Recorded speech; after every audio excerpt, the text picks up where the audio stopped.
अपनी अपनी पूजा धीरे धीरे करते रहो और इधर जो सुनाया जाए उसको भी सुन लो।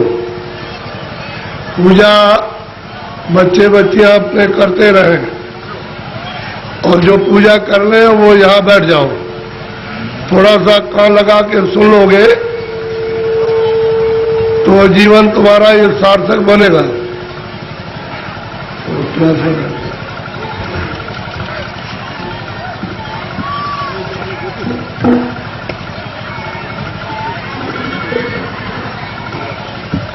दूर कीजिए, दूर।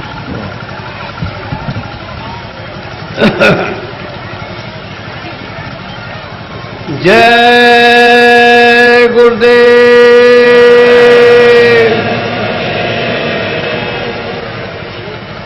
जय गुरुदेव,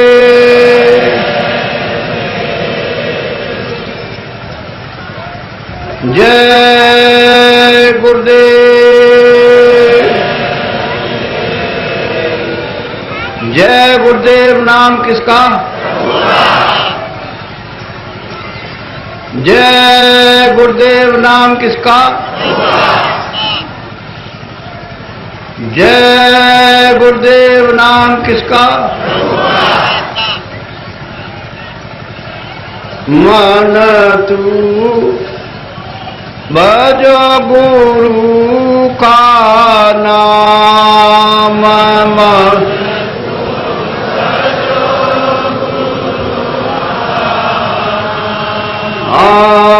मन तू भजो गुरु का नाम,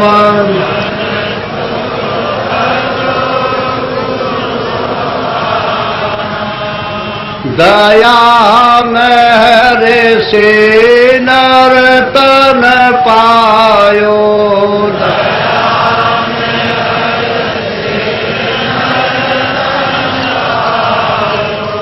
मति करना अभिमान,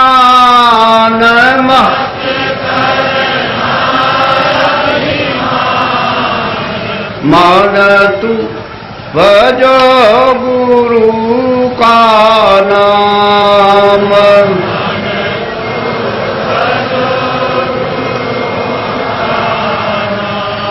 एक दिन खाली पड़ा रहेगा,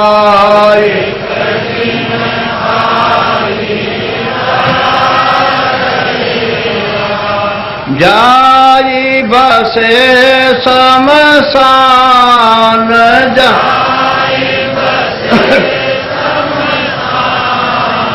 मन तू भजो गुरु का नाम,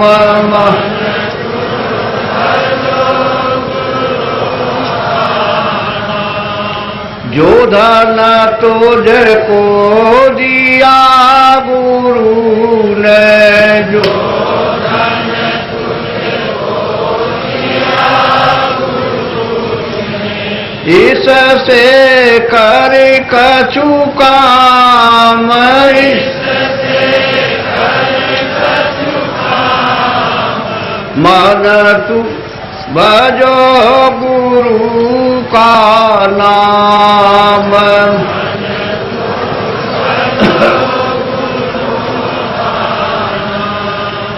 अंत समय यो ही लौट जाएगा,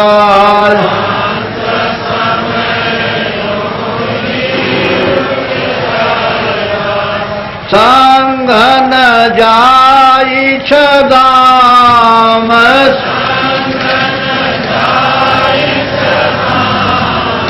मन तू भजो गुरु का नाम,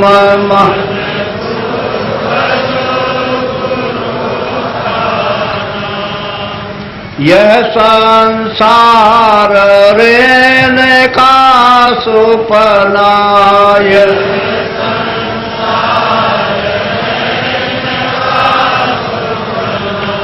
आई किया विश्राम,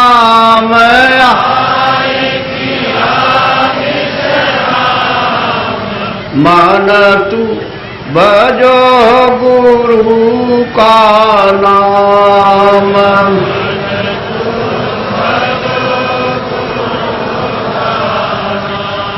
चारे देना के संगी सब है,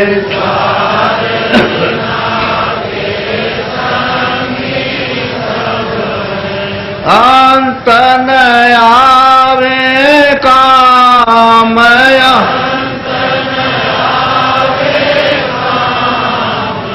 मान तू भजो गुरु का नाम।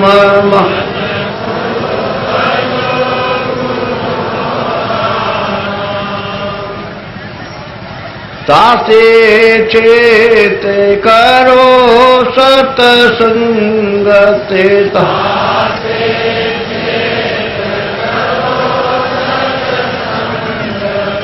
भजन करो आठो याम।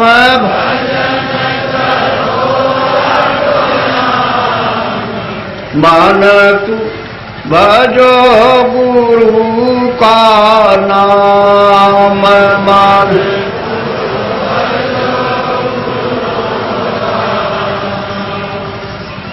यही भजन तेरे संग चलेगा,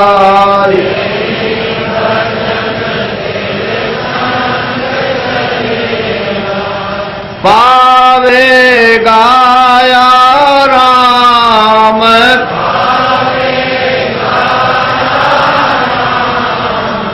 मान तू भजो गुरु का नाम।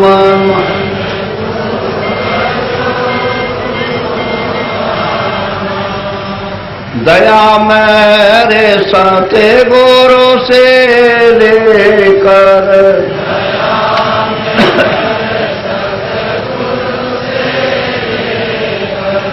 चढ़ो तिरकुटी धाम।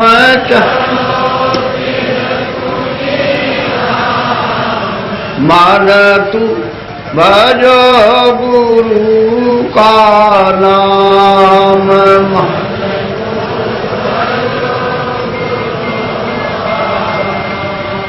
काल कर्म से बंधन छूटेगा,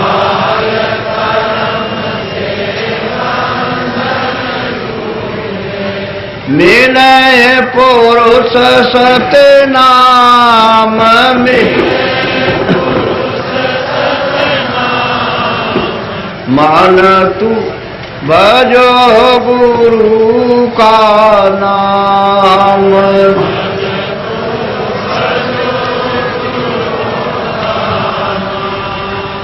धन्य धन्य गुरुदेव, कृपा सेंध पूरन धनी। नेत करूं तुम सेव, अचल भक्ति मोई देव प्रभु। दीन अधीन अनाथ, हाथ गहा तुम आन कर।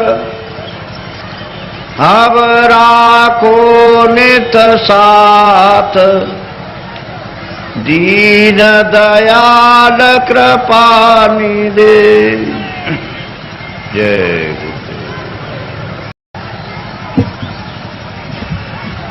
नर नारियों, ये समय बड़े सौभाग्य से कभी कभी किसी को मिलता है, नहीं तो जीवन तो आपका अंधेरे में अज्ञान में व्यतीत हो रहा। दिन में काम करते हो और शाम को घर में बाल बच्चों की सेवा करके सो जाते हो। इतना ही आपका काम और दिन रात का है। इसके आगे ये नहीं सोचा कि मैं कहां से आया हूं और मैं कहां जाऊंगा। यह आपको मालूम नहीं होता कि ये मनुष्य शरीर कितना अमूलक है और ये बार बार नहीं मिलेगा।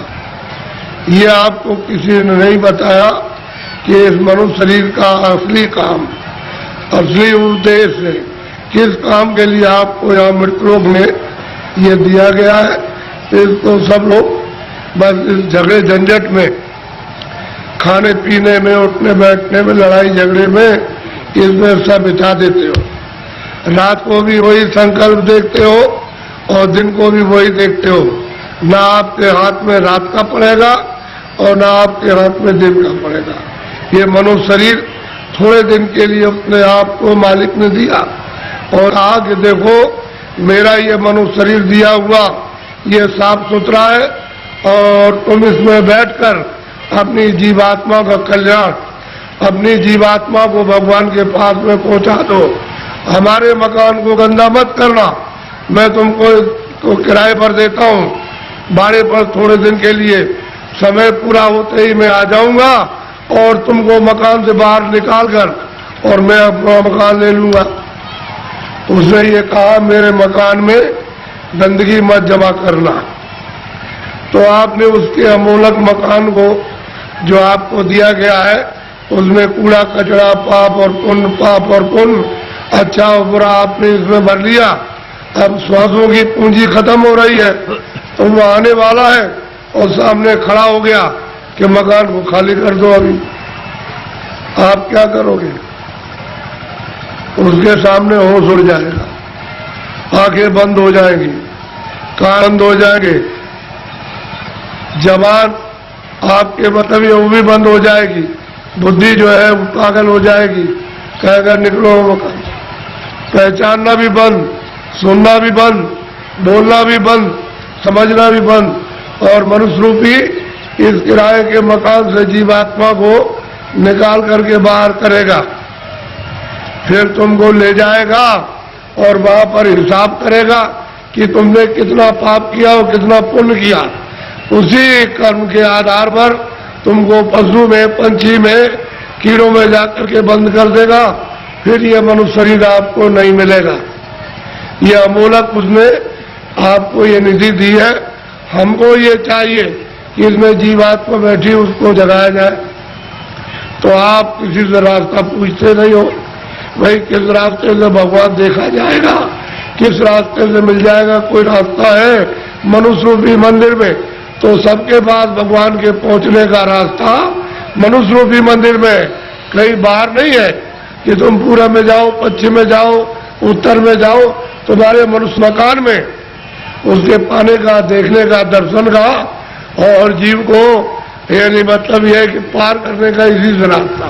तो तुम किसी जानकार के पास जाते हो, उससे पूछते कि भाई भगवान के मिलने का कोई रास्ता है, तो वो बता देता आपको और फिर कहता कि देखो ये रास्ता है, इससे चलो। तो देवी और देवता और भगवान और ब्रह्मा और विष्णु महादेव और ईश्वर और ब्रह्म सब मिल जाएंगे। तो आप तो दिन भर इस काम में लगे रहते हो। दिन गया धंधे में, रात गई कोई। हीरा जलम अमोल था, कोड़ी बदली जाए। क्या आपने कर दिया मनुष्य शरीर पाकर? क्योंकि ये तो अमोलक मनुष्य शरीर है। सारे संसार की दौलत को एक जगह रख दिया जाए और इसकी आरती की जाए कि हमको फिर से मनुष्य शरीर ये खड़ा कर दो, दे दो, इसमें जीवात्मा को वापस ले आओ, तो ये धन दौलत नहीं कुछ कर सकता। ऐसा आपको सबको अमोलक मनुष्य शरीर दिया गया, चाहे किसी भी जात का हो, ब्राह्मण हो, क्षत्रिय हो, अर्जन हो, मुसलमान, ईसाई हो, भगवान के पाने का सबको ये अवसर दिया। आप कहोगे हमको भगवान के पाने का अवसर नहीं मिला, तो इससे बढ़कर के और क्या मिलेगा। अब आपको इसमें बैठकर किसी महात्मा की खोज करना है जो भगवान को पा चुका। उसको अगर आपने पा लिया और उसके पास पहुंच गए तो भगवान के पाने की आपने इच्छा जगा देगा। और जब इच्छा जाग जाएगी तो आप कहोगे मुझे रास्ता बताइए, तो रास्ता देगा। फिर आप बैठ करके मनुष्य रूपी इस मकान में फिर भजन करना। जब भजन करोगे तो तुम्हारी दिव्य आंख, ज्ञान चक्षु, तीसरा नेत्र खुलेगा। उस नेत्र से भगवान और देवी और देवता देखे जाते हैं। ये बाहर की जो चर्म आंखें, जो शरीर की आंखें, ये देवी देवता को, स्वर्ग और वैकुंठ को नहीं देख सकती हैं, जब तुम्हारी अंदर की आंख खुल जाएगी वो उनको देखेगी और उससे मिलेगी और भगवान को देखेगी, तब बेड़ा पार, तब भवसागर से उतरोगे। ऐसे नहीं, मेरी तरफ बड़े ध्यान से देखो। ये दोनों आंखों के बीचों बीच में सब मनुष्यों में ये जीवात्मा बैठी हुई है। इधर देखो आप, ये दोनों आंखों के बीचों बीच में, तो ये शरीर के नाके के ऊपर बैठी है, उधर में स्वर्ग का नाका, इधर मनुष्य शरीर का नाका। तो जो आपको यहाँ बैठाया था और आपने ये कहा था कि जिसको पकड़ के आए उसको छोड़ना नहीं, तो आप सुख सुविधा में लग गए और ये संसार के ये काम ये करने लगे, ये देखने लगे, सुनने लगे और इन पर्दों को ये कहने लगे मेरा है, ये बच्चा मेरा है, खेती मेरी है, पेड़ मेरा और ये मेरा और ये मेरा। तो इस लोभ लालच में मोह ममता में फंस गए, तो अंदर में मैल जमा हो गया। तो अंदर की तुम्हारी जो जीवात्मा की आंख थी एक, वो तो हो गई बंद, अब देखना बंद हो गया और सुनना बंद हो गया। तो दो आंखें तुम्हारी शरीर में और एक जीवात्मा में, तीन आंख हो गई। तीन तुम किताबों में देखो, उसमें लिखा हुआ है कि महात्माओं के पास जाओगे तब तीसरी आंख तुमको मिलेगी, और बिना महात्मा के गए हुए तीसरी आंख नहीं, और तीसरी आंख से स्वर्ग मिलेगा, वैकुंठ मिलेगा, ईश्वर का दर्शन होगा। इन चर्म आंखों से देवी देवताओं को आप नहीं देख सकते हो। फिर उन्होंने कहा कि भाई देखो ये जीवात्मा बैठी है, उसमें एक कान है और शरीर में दो कान, तो बाहर के कान बाहर की आवाज सुनते हैं और जीवात्मा का कान भगवान की आवाज को सुनेगा। तो तुम्हारे घट घट में, मनुष्य रूपी मकान में घंटे और घड़ियाल, आरती, पूजा 24 घंटे हो रही है। तुमने कभी अपनी जीवात्मा से उसको सुना और देखा? सो रहे हो, ऐसे ही चले जाओगे, न तो ये जमीन जाएगी, न ये बच्चे जाएंगे, न तुमने सोना चांदी जमा किया वो जाएगा, न कपड़े जाएंगे, ये कुछ भी नहीं, सब छोड़ के और तुमको यहाँ से निकाल कर इसी मकान को उठा करके वहां जंगल में ले जाकर के शमशान में पहुंचा के जला देंगे। क्या आपके साथ जाएगा? क्या जाए थे आप? कुछ नहीं, अकेले आए थे। जब जाने लगोगे तो अकेले जाओगे, लेकिन इस माया में, इसमें ऐसे जड़ माया में फंस गए हो कि तुमको अपना होश ही नहीं है कि मैं किस रास्ते से आया हूं, कैसे वापस जाऊंगा, रास्ता भूल गए। अब महात्मा महापुरुषों की जरूरत है तो रास्ता बताए, बिना उनके रास्ता बताए हुए जो जानता है वही रास्ता मनुष्य रूपी मकान में बताएगा। और तुम्हारा ये जो दिल है, ये हृदय जो कूड़ा कचरा पाप और पुण्य का यहाँ भरा, यहाँ नहीं, यहाँ कूड़ा कचरा नहीं है, ये सब यहाँ पर भरा हुआ, उसको महापुरुष साफ करेंगे और फिर जब सफाई कर देंगे तो मन और बुद्धि और चित्त तुम्हारा निर्मल हो जाएगा। तो जीवात्मा जब साफ होगी तो आंख खुल जाएगी, कान भी खुल जाएंगे, सुनने भी लगना और देखने भी लगना। जब दिखाई देगा तो देवी देवताओं से मिलना भी, उनसे बात भी करना, और जो उसका रचने वाला जो है, जिसने ये सब कुछ बनाया, उस ईश्वर का भी दर्शन साक्षात्कार होगा। लेकिन तुम्हारे मनुष्य रूपी मंदिर में ही उसका घाट है, उसके पास जाने का। ये असली मंदिर है, ये मनुष्य मंदिर है। इसी को जिस्मानी मस्जिद कहते हैं, इसी बॉडी को कहते हैं चर्च। इसमें जीवात्मा बैठी हुई और जीवात्मा चेतन है, शरीर जड़ है, इसमें आकर के फंस गई। अब इसको कैसे निकाला जाएगा वो तो महात्मा जब युक्ति बताएंगे, रास्ता बताएंगे, तो धीरे से ये जीवात्मा मतलब ये जाग जाएगी और निकल के बाहर शरीर से बाहर खड़ी हो जाएगी। कैसे खड़ी होती है? जैसे मृत्यु के वक्त में जबरदस्ती निकाल के बाहर कर दिया, शरीर ये पड़ा। ऐसे ही साधन भजन करने पर जीवात्मा अलग हो जाती है और शरीर ये पड़ा वो अलग हो गई। तभी तो आप परमात्मा को देख सकोगे। जीते जी सबने कहा है कि मनुष्य रूपी मंदिर में जीवात्मा को घाट पर ला करके जगाओ तो दिव्य नेत्र ज्ञान चक्षु खुल जाए, तो जीते जी भगवान को पाओ। अरे भाई, मीरा ने जीते जी पाया, तुलसीदास ने जीते जी पाया, रैदास जीते पाया। जब कई लोगों ने जीते जी, बहुत महात्मा महापुरुषों ने और सेवकों ने प्राप्त कर लिया, वैसे आप भी कर सकते हो।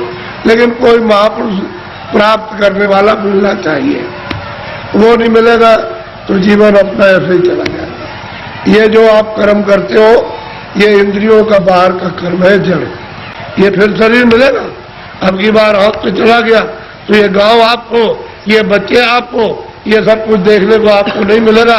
वो दूसरी योनि में कई जंगल में बंद कर देगा, वहां करोड़ों वर्षों तक भटकते रहो, रोते चिल्लाते रहो उस दुख और दर्द में।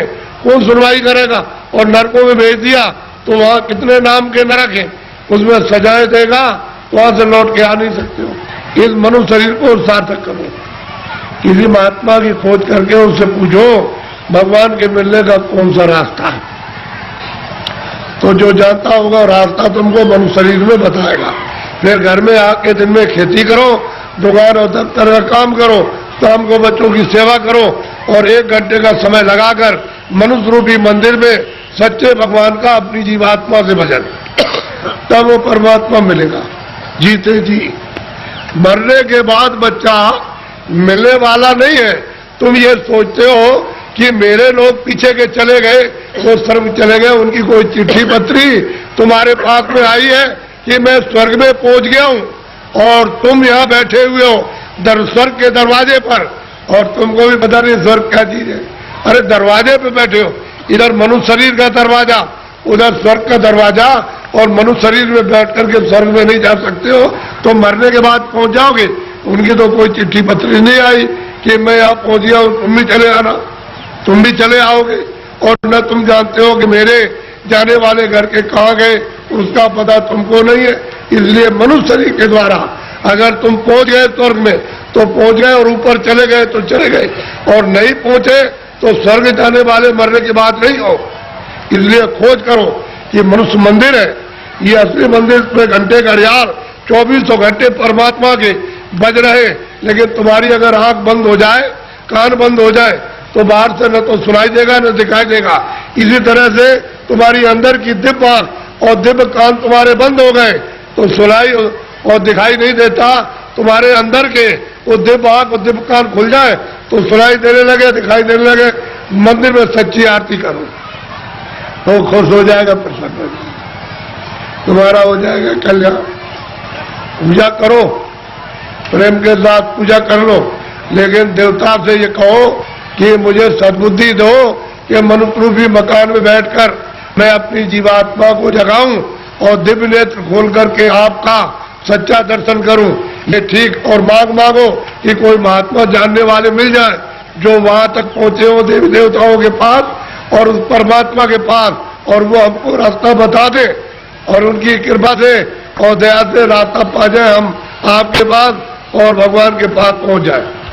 ये देवी देवताओं से, गंगा जमुना से प्रार्थना करना चाहिए, और ये प्रार्थना करनी चाहिए कि ऐसी सद्बुद्धि दो कोई पाप कर्म न करे, कोई झूठ न बोले, धोखा न दे, बेईमानी न करे। जितना भी काम करे नेक काम करे, अच्छा काम करे, पुण्य का काम करे, किसी को सताए नहीं, किसी को मारे नहीं, किसी के घर में, किसी के खेत में चोरी न करे। ये देवताओं से प्रार्थना आपको गंगा जमुना में स्नान करते हुए करना चाहिए। अब आपको एक मोटी बात बताएं, आपको सबके दम यहाँ संस्कार आए हुए। एक महात्मा जी जंगल में चले गए, खेत पकने वाले थे, ये गेहूं और ये सब चना और डो पकने वाली थी, तो पेड़ के नीचे बैठ गए। किसी गांव के लोगों ने देखा कि ये कौन बैठा, तो गांव में खबर दी, गांव के लोग चल करके आए कि भाई आप कौन है? कि भाई हम तो हिसाब करता है। क्या हिसाब करने के लिए आए? कि मुझे किसको चना देना, किसको गेहूं देना, किसको अरहर देना है और किसको कितना मटर देना, ये हम फसल लिखने के लिए आए। फसल लिख लेंगे तो कह लगे आपका हिसाब कब करोगे? कह लगे जब काट कूट करके ले आओगे, और जब तुम मार मूड़ करके गेहूं चना मटर अरहर निकालोगे तो मैं हिसाब करने के लिए आ जाऊंगा, मुझे जिसको जितना देना है उतना ही। तो उन्होंने लिख लिया। तो लोग पूछ रहे कि हमको कितना देना है, 40 मन, 80 मन, 100 मन, 60 मन, सबने लिख लिया। अपना लिख करके लेके चले गए, और जब खेत पका, पकने के बाद तो खलिहान में ले गए, तो एक आदमी ने सोचा ये सब झूठी बात है, ये कोई लिखा पढ़ी नहीं करने आता है। उसने क्या काम किया, रात को हंसिया लिया, उसके खेत में से 4 गट्ठा गेहूं उसके खेत में से काट करके अपने खलिहान में जमा कर लिया। उसका तो इतना खेती में होता नहीं था, और तमाम गेहूं जमा हो गया दूसरे की चोरी करके। तो जब वो आ गए बेचारे खेत काट काट करके खलिहान में ले आए और भूसे को अलग किया, अनाज को अलग, तो महात्मा जी आ गए और बैठ गए। लोग दौड़ पड़े कि महाराज हमको कितना देना, तो लिखा था 40 मन और 80 मन और 60 मन और 100 मन और इतना देना। चोर वो चोरी कर ले आया था, वो आया कह लगे महाराज हमको कितना देना है, कि तुमको 25 मन। कह लगे तोल लीजिए। तो जब तोला गया तो किसी का 25 मन ज्यादा एक दाना नहीं, 60 मन, किसी का 40 मन, किसी का 100 मन, सबका जितना जितना लिख लिया था सबका। चोर बोला अरे महाराज ये मेरे कांटे लगे, मैं रात को कांटों में जंगल में गया तो बमूल के कांटे, बेरियों के कांटे, खून निकला, ये पैर फट गए और मैं उसके खेत में से काट करके ले आया। उधर से जौ काटी, मटर काटी, अरहर गेहूं काटा, वो किधर चला गया। अरे कह लगे बच्चा ये मेरे पैर में भी ये कांटे लग गए, ये देखिए लगे हुए कांटे। कह लगे आप क्या करते रहे, कह लगे तू काट कर ले आता था, वहां जमा करता था और मैं यहां से जब चला जाता था घर में तो गट्ठा उठा करके उसमें खेत में पहुंचाया करता था। मुझे देना उतना ही है जितना तेरे हिसाब में, और तूने जो ये चोरी की है ये कांटे तेरे लगे और तकलीफ हो रही है तो तेरी सजा और चोरी की सजा अलग मिलेगी। वो जो तुमने चोरी की है उसकी सजा अलग, और ये कांटे लगे खून निकल आया इसकी सजा। तो कहने का मतलब यह है तुम मन का धन कितना भी खेत काटकर, जमीन लेकर, ये करके, चोरी करके, डकैती डालकर, रात को छीन करके कितना भी अपना धन घर में ले आओ, लेकिन वो जो हिसाब करता जो कर रहा वो बैठा हुआ वो सब उसके पहुंचा देगा। आपको कुछ मालूम रहेगा, आपको कुछ नहीं। हमने चोरों से पूछा भाई कितना तुमने चोरी की होगी, हमारे पास चोर भी आते, साहब कह देते हमने चोरी की, तो कितना कह लगे 1 पैसा नहीं रहा, सब चला गया। डकैत आए, डकैत से पूछा भाई तुमने डकैती डाली तो कितना जीवन में तुमने लूटा होगा, कह लगे कई करोड़ का, फिर किधर गया, कह लगे 1 पैसा नहीं हमारा घर का चला गया, घर का गया। तो कहने का मतलब कि हिसाब करता बिल्कुल सच्चा है, जो पाप का भी हिसाब करता है पुण्य का भी करता है, ये सब, और उसका ब्याज वो सब आपको देना, वो दूसरे वक्त किसी को नहीं देना। इसलिए ये मनुष्य शरीर अनमोल है, ये बार बार नहीं मिलता। आपकी बार परमात्मा को प्राप्त करने के लिए इस जीवात्मा को इस जड़ से, इस शरीर से निकालने के लिए आपको ये दिया गया, और उसने कह दिया है कि मैंने तुमको साफ सुथरा मकान दिया है, जैसा आपने दिया वैसे तुमको दे देना। फिर जब वो खड़ा हो जाएगा और तुमने गंदगी भरी तो फिर तुमको मार मार करके इतना मारेगा कि तुम्हारी नस नस को तोड़ देगा, और इतनी पीड़ा होगी कि जन्मत मरण दूसरे तो कोई, जन्मने मरने में अत्यंत पीड़ा होती है, और उसको निकाल के बाहर करेगा और कहेगा चलो हिसाब कराए। हिसाब करेगा तो तुम्हारा बताएगा देखो इतनी चोरी की, इतने जानवर मारे तुमने, इतना धोखा दिया, इतने बेईमानी की, तुमने कोई भी पुण्य नहीं किया अपने जीवन में, और चलो इनको ले जाओ उस नर्क में डालो, वहां जाकर के उस जीवनी बंद करो इसको। तो बताओ आप क्या करोगे, बोलो आप करोगे क्या, उससे बच जाओगे। इसलिए जिन जिन देवताओं की आप पूजा करते हो उनसे ये प्रार्थना करो कि हमको ये सद्बुद्धि दो कि हम, मतलब ये है कि कोई धोखा किसी को बेईमानी न करे, धोखा न दे, और अच्छे काम करे, सद्बुद्धि रहेगी तो अच्छा काम करो, आप मेहनत का काम करो, बच्चों की सेवा, आए गए का सत्कार, और फिर उसके बाद भजन करो कि भजन करने की हमको सद्बुद्धि दीजिए कि कोई महात्मा मिल जाए, या आप ही मुझको रास्ता बता दीजिए तो मैं भजन करने लगूं, तो महात्मा कोई ना कोई मिल जाएंगे, वो रास्ता बता देंगे मनुष्य मंदिर में। तुम फिर भजन सच्चा करना अपनी जीवात्मा से परमात्मा का, तब देखो दिमाग ज्ञान कलयुग हो जाएगा। और यही से बैठ करके रोज स्वर्ग जाओ, रोज रोज वैकुंठ जाओ, और वहां ब्रह्मा से मिलो और विष्णु से मिलो और शिव से मिलो।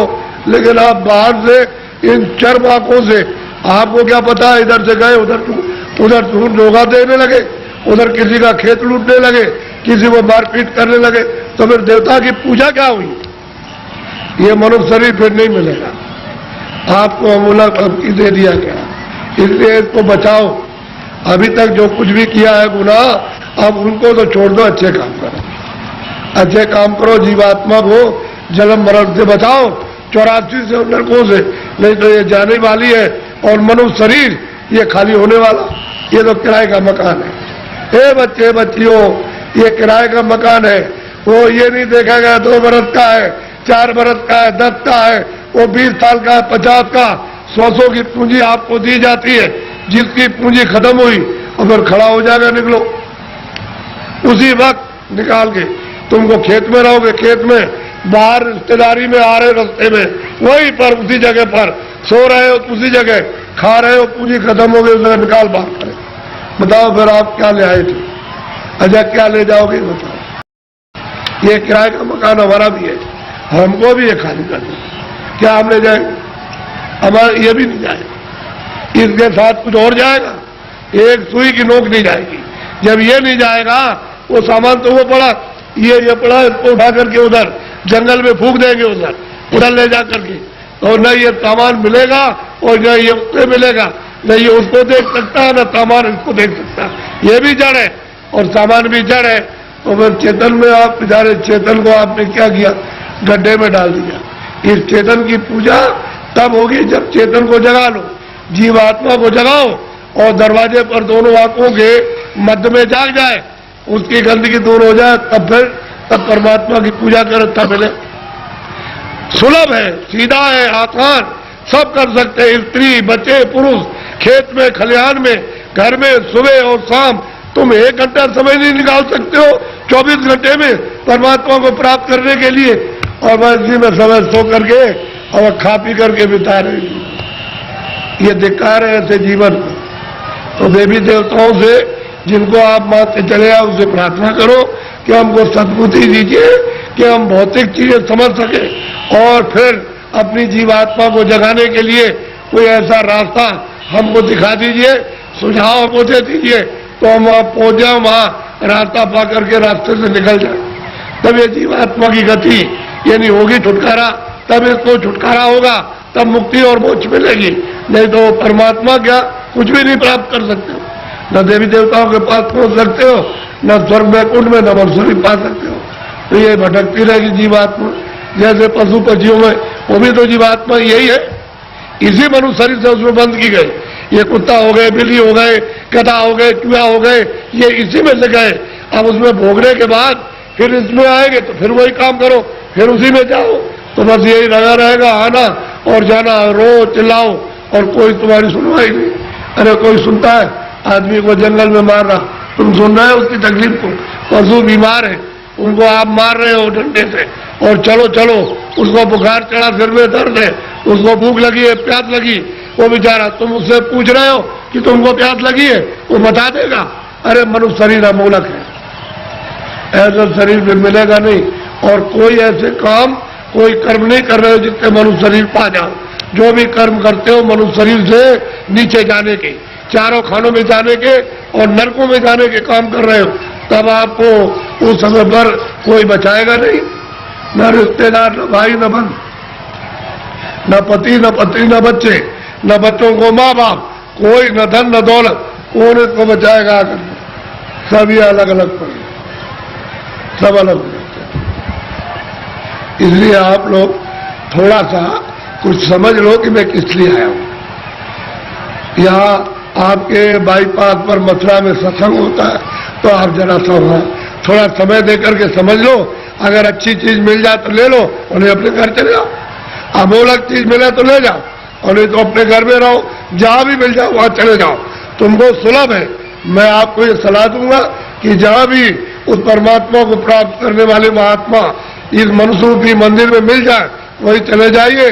तो ये खैर हो गया है, ये मंदिर, ये मनुष्य मंदिर खैर है, इसमें सब बुरी बुरी चीजें भरी है, और उनके द्वारा ये निकल जाएगा तो साफ सुथरा, बड़ा सुंदर, बड़ा अच्छा लगेगा उस समय पर। और जीवात्मा जाग जाएगी तो जगमग जगमग जगमग, अंधेरे का नाम नहीं रहेगा, बाहर भी उजाला, अंदर भी उजाला। तब आपकी समझ में आएगा ये संसार क्या है। नहीं भूल भुलैया है, ये छाया, क्षमा करना, ये छाया, लड़के छाया, स्त्री छाया, पति छाया, ये मकान छाया, जमीन छाया, ये पशु छाया, छाया, इसमें से जीवात्मा निकाल दी तो ये पड़ा हुआ क्या करोगे छाया का? रो रहे हो, मेरा बच्चा, मेरा पति, मेरी पत्नी, मेरा माँ, मेरी बारे छाया किसके लिए होते? छाया के लिए। उस जीवात्मा के लिए रोए, उसके लिए सोचा कि इसके अंदर कौन है? अरे मन नहीं, बुद्धि नहीं है, चित्त नहीं, शरीर नहीं, हाथ नहीं, पैर नहीं, आंख नहीं। अरे वो जीवात्मा क्या चीज है जो इसमें से निकाल के अलग कर दी? शरीर तो ये पड़ा है, आंख भी है, कान भी, बोलता नहीं, सुनता नहीं, देखता नहीं, हाथ नहीं हिलाता। और तो मतलब ये है कि इसमें माया की छाया में पड़े हो, मेरी आय मेरी, ऐसे चले जाओगे आया करते और कुछ मिलने जुलने वाला नहीं है। इसलिए महात्माओं का सत्संग जरूर सुनो। वो ये नहीं कहते पूजा करो, आप देखो, लेकिन उनसे प्रार्थना करो हमको सद्बुद्धि दो, सच विचार दो हमको, और हमको अच्छे कर्म का रास्ता मिले। हम चोरी चमारी इसको बंद कर दे, हम झूठ बोलना, धोखा देना, बेईमानी करना, हमारा काम, हमारा क्रोध, हमारा लोभ, हमारा मोह छूटे। और हमको कोई मिला दीजिए किसी से जो मनुष्य शरीर में आकर रास्ता बताए, आप बता दीजिए। देवताओं से कहो आप ही बता दो कि ये रास्ता जाने का है भगवान के पास। अगर नहीं बता सकते हो तो फिर किसी महात्मा से मिला दो। हमने इसलिए तुम्हारी पूजा की और तुमको माना कि हमारा आत्म कल्याण हो जाएगा, जन्म मरण से बच जाएंगे, 84 नरकों से बचेंगे। अगर देवता ने तो खोज करो महात्मा, मैं किसी को कुछ कहता नहीं, समझ लो अच्छी तरह से सत्य बात। उसको मछली रहती है, कछुआ रहता है उसी में, जीव जंतु उसी यमुना जी में, उसी गंगा जी में रहते हैं। तो आपको ये जानना चाहिए, आप वहां जाते हो स्नान करने के लिए तो पाप आपका धुल जाएगा। पाप तो यहाँ जमा है, यहाँ तो पानी नहीं जाता, यहाँ अग्नि नहीं जाती है। तो ये बताओ कि तुम जब यहाँ, वो कैसे धुलेगा? वो गंगा पानी समुद्र का या तालाब का या कुएं का वो धो नहीं सकता, तो यहाँ जमा है इस जगह पर। अब ऐसा गंगा स्नान, वो गंगा, उसमें स्नान करने वाले महात्मा मिल जाए और आपको दिव्य गंगा में, दिव्य जल में स्नान करा दे तो जीवात्मा तब ये निर्मल हो जाए, पवित्र हो जाए, स्वच्छ हो जाए, तो ये जाग जाए, इसकी आंख खुल जाए। अब इसमें लाते हो, फिर चोरी क्यों करते हो? इसलिए करते हो जमुना में हम नहालेंगे तो हमारी फिर चोरी माफ हो जाएगी। चोरी वोरी माफ नहीं होती, वो तो यहाँ जमा, यहाँ पानी नहीं जा सकता। ये तो शरीर के नाके पर, जीवात्मा शरीर में नहीं है, जीवात्मा शरीर के बाहर, ये यहाँ नहीं है, नाक में नहीं और मुंह में नहीं है, हाथ और पैरों में नहीं, ये दोनों आंखों के ऊपर बैठी हुई है। बस ऊपर में गंदगी उस पर डाल दी, इसलिए रुकी पड़ी हुई है। गंदगी वहां डालो, बाहर निकल जाए, छोड़ दे भगवान को, जीते जी छोड़ दे। इसलिए आप लोग थोड़ा सा अपना कभी कभी समय, जब ये सुना करो कि यहाँ बहुत भीड़ लग रही है और बहुत लोग आ रहे हैं, तो जरा से चले आए और सुन लिया और देखो आकर के कि मैं कैसी पूजा आपको देवताओं की, और फिर उन देवताओं को देखो कैसे आप देखते हो उनको अपनी आंखों से, तब तुम्हारी समझ में आएगा। ऐसे क्या समझ में आ जाएगा? अंधेरे में रहोगे तो अंधेरे में जन्म हुआ, अंधेरे में पालन पोषण हो रहा, अभी फटफड़ा के अंधेरे में मर जाओगे। अभी देखते देखते अब तो बुढ़े हो गए, तो अब क्या दिन का साथ है इस शरीर का? अरे किसी दिन भी तुम रात रात में सोते हुए चल पड़ोगे, आप ले जाएगा आपको। अब कहाँ ले जाएगा उसका आपको पता ही नहीं है। इसलिए किसी का साथ करो, किसी जानकार का साथ कर लो। बहुत साथ कर लोगे तो रास्ता बता देगा कि चलो इस रास्ते से चलो, वो बस चल दो रास्ते से, तो आपको मंजिल पर पहुंचना अपने घर में ही। तो घर आपका नहीं, ये तो परदेश है। अगर आपका देश होता तो बच्चे रहते, हमारा शरीर रहता, हमारा मकान रहता, हमारी जमीन, कोई पुराना नहीं होता, सब नए रहते। लेकिन आपका मकान है ही नहीं, उसने दे दिया किराए पर थोड़े दिन के लिए, बस समय पूरा हुआ निकाल करके बाहर कर दिया, बस खत्म हो गया। ये आपका कोई सामान परदेश है, तभी तो दूसरे के देश में निकाले जाओगे। अपने देश में पहुंच चलो, वहां आराम से रहना, कोई जलमता मरता नहीं है, न वहां कोई हिंदू न कोई मुसलमान, न दफ्तर है, न खेती है, न दुकान, न कोई बीमारी, न हाल लाल बच्चे, वहां आनंद ही आनंद है। अपने घर में अपने देश में चलो। ये तो परदेश है। परदेश में आकर के कितने जो और कितने जल बीत गए ठोकर खाते, अभी तक किनारे पर नहीं आए और मनुष्य शरीर पाया और फिर उधर ही लौटे जा रहे हो, नीचे चले जा रहे हो 84 में नरकों में। अरे भाई मनुष्य में आए ऊपर चलो, अपने घर की तरफ। बड़ा सीधा साधा, तो लड़ो झगड़ो मत, प्रेम से रहो। गांव की लड़ाइयां बंद करो, उससे आपको कुछ नहीं मिला। जब गांव में लड़ाई हुई तो घर घर में बैर होने लगा, अब घर घर में लड़ाई होने लगी, और घर घर की लड़ाई अब अपने मन से लड़ रहे हो, और सारा जीवन आपने अशांतमय अपना कर दिया। न सोने में शांति, न कहीं जाने में, न कहीं बैठने में, न किसी से बोलने में, और न किसी देवता के पास में। ऐसा तुमने मकान में ऐसा कुचड़ा बढ़ा, बिल्कुल अशांति की ज्वाला जलने लगी। तो लड़ाई झगड़ा बंद करो, मारपीट बंद कर दो, आपस में घर में प्रेम से रहो। सब लोग भाई बहन, बच्चे बच्चे सब प्रेम से, अगल बगल में प्रेम से रहो। फिर गांव में सबसे प्रेम हो जाए, एक दूसरे के काम आओ, एक दूसरे की सेवा करो, और एक दूसरे का मान मर्यादा ये सब कुछ रखो। तभी अगर मनुष्य का तुम क्षणिक सुख लेना चाहते हो, शांति और आनंद का, तो आपको मिलेगा। लेकिन ये क्षणिक है।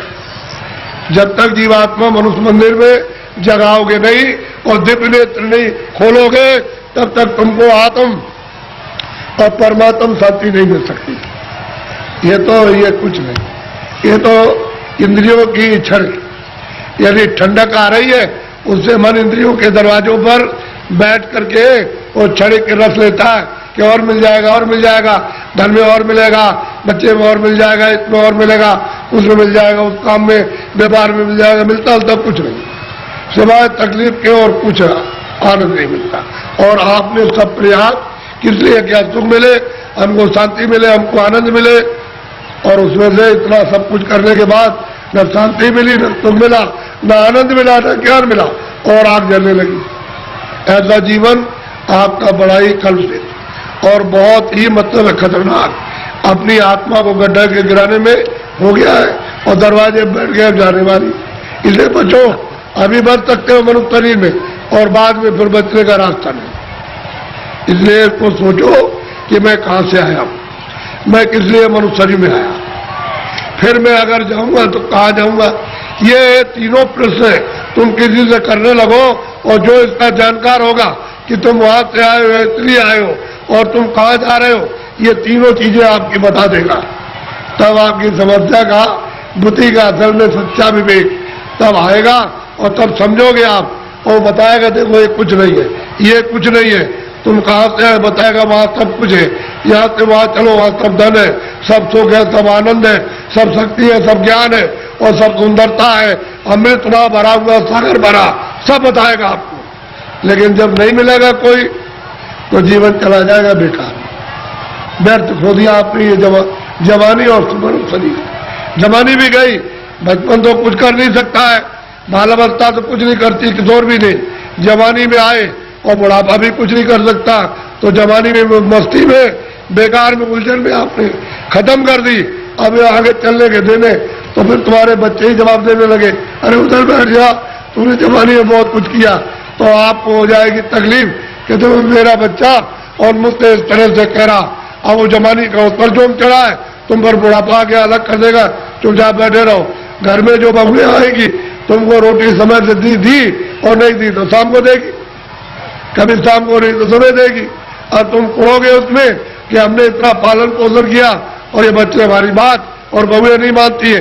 एक दुख ये, एक दुख बचपन में कि रोते बिताया आपने, और फिर भी दवा कुछ और मर्ज कुछ है, पीड़ा कुछ हो रही है, वो दवा पेट की, और पेट में दर्द है तो सिर की दवा, और बच्चा रो रहा हाय हाय करता। एक तो आपने वो बिता दिया, और एक आपने जवानी, ये आपने उलझन में, और बुढ़ापा आ गया तो रो करके चले जाओ, तो कोई काम नहीं आया। न जवानी काम आई, न बाल, न आप बुढ़ापे में काम आए। तो जीवात्मा का काम तो आपने कुछ नहीं किया, ये इंद्रियों का काम किया। और इंद्रियां क्या है, जीर्ण हो गई, पुरानी हो गई, आँख नहीं काम करती है, और कान नहीं काम करते हैं, मुंह नहीं काम करता। अब रो रहे हो, चिल्ला रहे हो, तो ऐसा मत प्रेम के साथ सब लोग रहो, और ये समझो हम किस लिए आए। ये यहाँ काम के लिए नहीं, तुम्हारा काम प्रभु को पाने का, कि हम अपनी जिंदगी में उस रास्ते में चल के प्रभु को पाए। असली काम तो तुम्हारा ये था, और उसको छोड़ करके आप इस झगड़े में फंस गए। चलो इसको कर, और इससे सब मिल जाएगा। क्या मिला आपको? जिनके पास वो रो रहे, जिनके पास करोड़ों, जिनके पास अरबों, वो रो रहे, चिल्ला रहे, और कहते हैं कि हमको दवा, हमको दे दिया, अरे भाई उससे तुमको सुख मिलता, आनंद मिलता तो क्यों नहीं ले लिया? अरे वहां कुछ नहीं है। अब आप उधर जा रहे हो तो आपको क्या मिलेगा? ना आपको ना उनको, किसी को कुछ नहीं।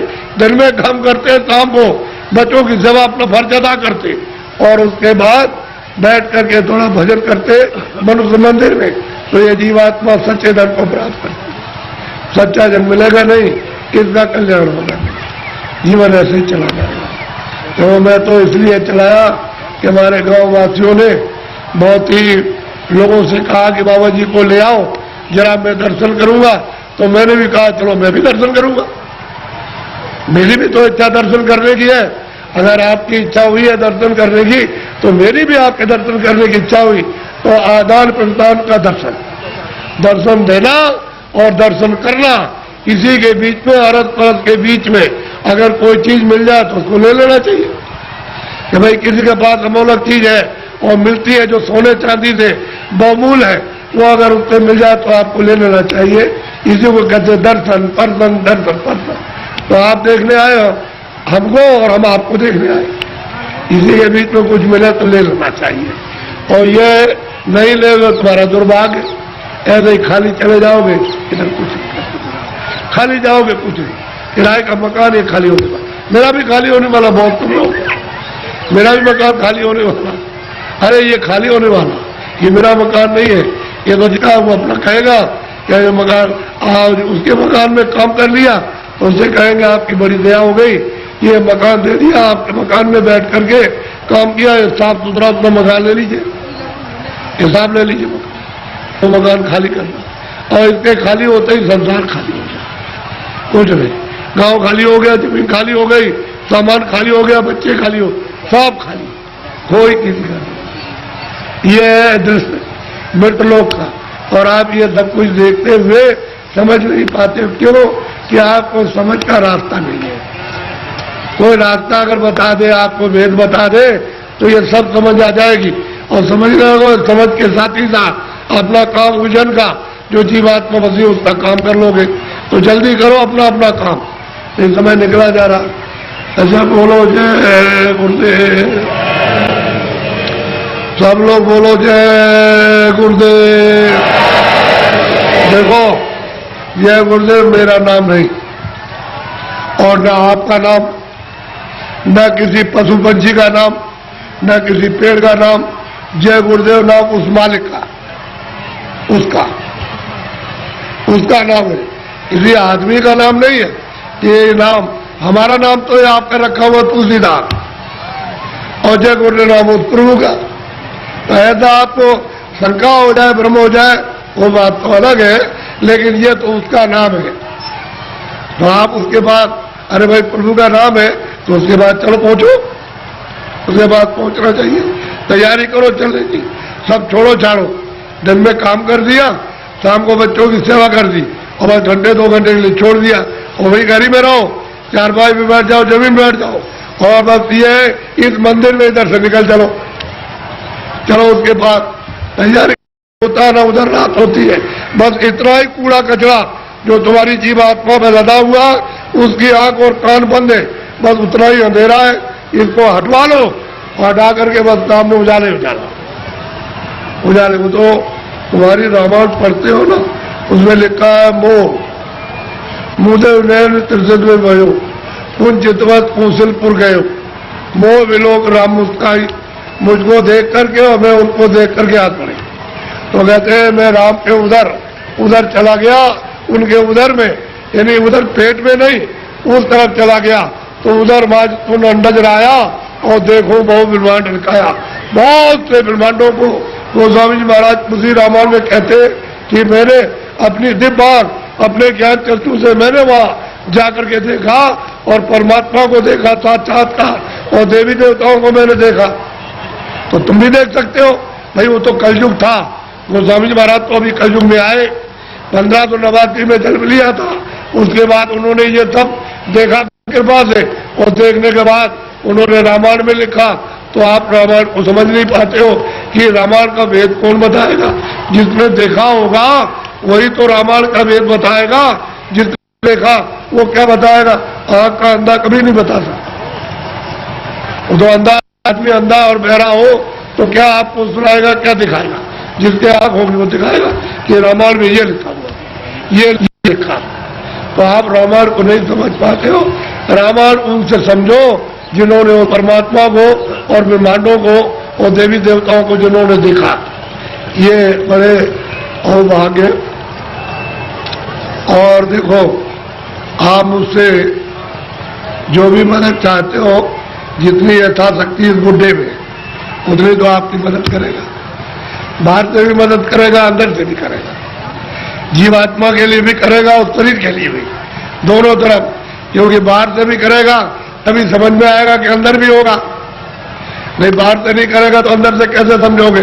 जब महात्मा बाहर से मदद करते हैं, सहयोग देते हैं, तब उनको समझते हो। तो जीवात्मा के लिए मदद करते तो जीवात्मा को जगा लेते, उसको साफ सुथरा करके और उसको मतलब उधर ले जाते, उधर पहुंचा देते हैं। तो दोनों काम। तो आप जितनी मदद चाहो, जो यथाशक्ति है उतने आप मदद लो, प्रेम के साथ, प्यार के साथ। प्यार और प्रेम बड़ी चीज है। किसी के पास कोई चीज है, आप प्यार से सब ले सकते हो, और किसी के पास कोई चीज है, आप गाली से या मारपीट करके ऐसे नहीं ले सकते। ऐसे लोगे लूट पाट के तो ले जाओ, लेकिन आपके पास रहेगा नहीं, निकल जाएगा था। और थोड़े दिनों का मन का धन है, उसके बाद साफ हो जाएगा, बस खाली ऐसे हाथ हो जाएंगे। ये मन का धन है, लेकिन प्यार से कोई चीज लो, बाहर के उससे भी तुमको कुछ आराम शारीरिक मिले, और अंदर से भी, यानी उससे प्यार से लो तो अंदर से भी अगाध धन है। और जीवात्माओं का धन है। ये बाहर का जो है बरतने का, ये शरीर का है, ये छूट जाएगा और जीवात्माओं का धन रह जाएगा उसी से। जीवात्मा अमर पद को, अमर लोक को प्राप्त कर लेती है, लेकिन वो नहीं मिलेगा तो बहुत मुश्किल है। अच्छा, बोलो जय गुरुदेव। अभी बराबर चले आ रहे, बराबर जा रहे, आने जाने का तांता लगा हुआ, तो इनकी पूजा में रास्ता रुक गया है, तो बाधा क्यों डाली जाए? पूजा करेंगे, दूर दूर से आ रहे, तो पूजा करेंगे, पूजा करें। आप आओ जाओ पूजा करो, और मतलब ये उसके बाद फिर अपने अपने घर जाओ। लेकिन हमारी बात कान में याद रखना, ये मनुष्य शरीर किराए का मकान है, ये आपका देश नहीं, सब सामान छोड़ना है। कुछ भी आपके साथ, एक सुई की नोक, एक बालू का कण भी आपके साथ नहीं जाएगा। जब ये नहीं जाएगा तो ये कोई सामान नहीं जाएगा। बोलो जय गुरुदेव, बोलो जय गुरुदेव, जोर से बोलो जय गुरुदेव। जय गुरुदेव नाम किसका, जय गुरुदेव नाम किसका, जय गुरुदेव नाम किसका।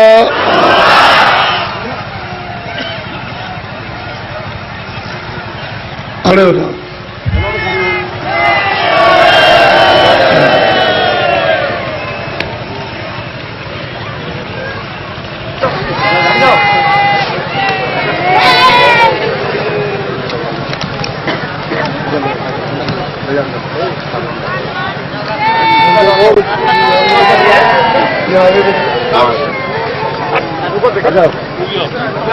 माता जी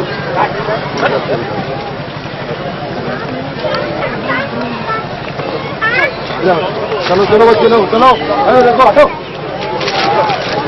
हटो, हटो, हटो, आइए सर।